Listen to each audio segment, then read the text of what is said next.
Bienvenue dans Actu 3V. Au sommaire de cette semaine, petit voyage au Laos pour y découvrir un projet humanitaire, le vainqueur du triathlon à l'école primaire de Niederbronn et enfin une exposition à découvrir à Utenhofen.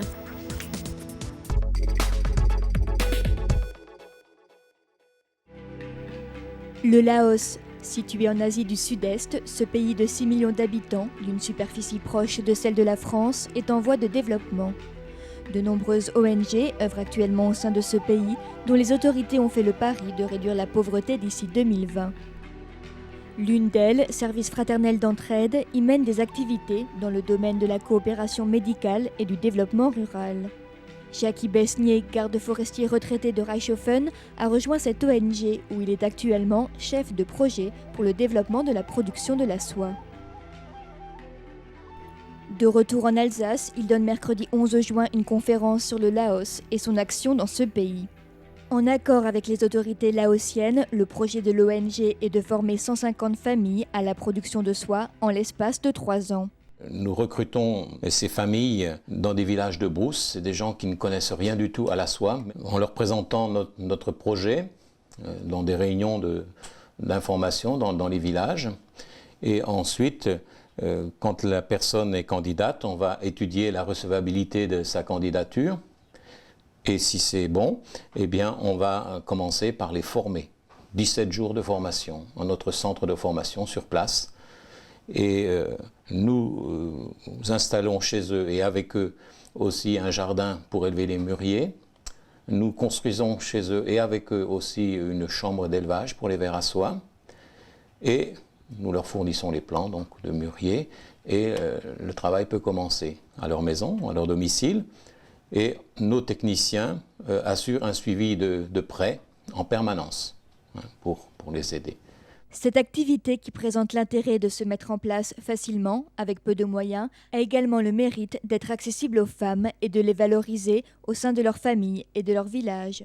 Une fois qu'elles commencent à produire de la soie, puisqu'elles ne connaissent pas les filières, tout ça, dans un premier temps, nous achetons leur soie en leur garantissant un prix et nous chargeons de l'écouler, de la vendre. Mais l'objectif aussi est que cette activité puisse se poursuivre une fois le projet terminé, c'est-à-dire l'année prochaine, et que ces familles puissent continuer leur production et même développer leur activité par elles-mêmes d'une façon totalement autonome. Et pour en savoir plus sur cette belle aventure humanitaire, rendez-vous le mercredi 11 juin à 20h à la mairie de Reichshofen.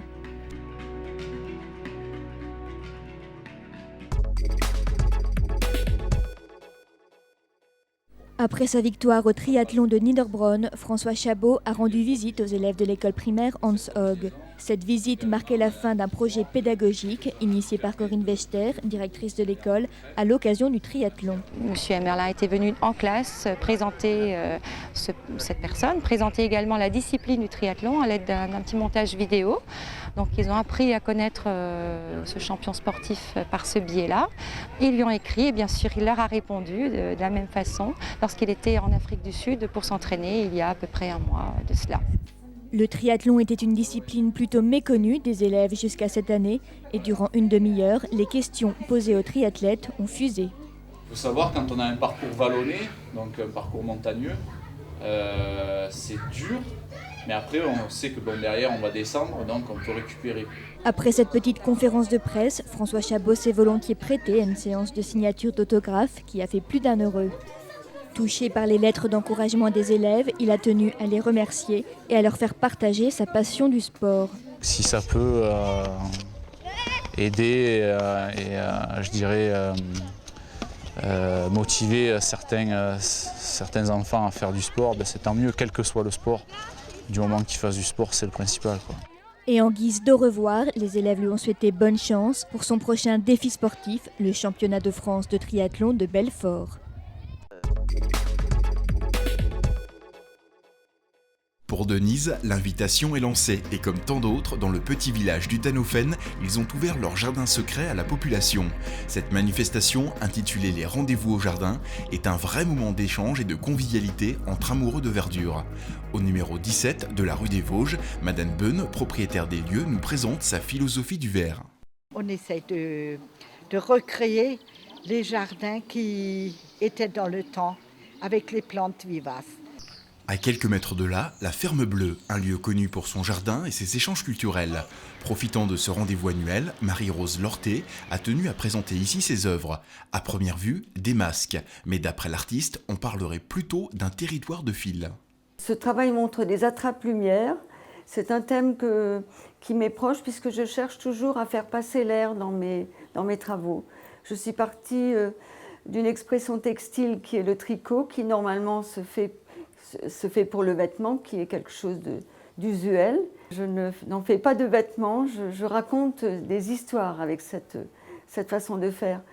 Pour réaliser certaines de ces créations, l'utilisation de différents matériaux ont été nécessaires, comme des chutes de fils téléphoniques. C'est un matériau un peu barbare et récalcitrant. Je l'ai démantibulé et j'ai ma foi trouvé toutes les couleurs que je cherchais. J'ai mis 4 mois à le faire. Mes doigts ne répondant plus à la demande.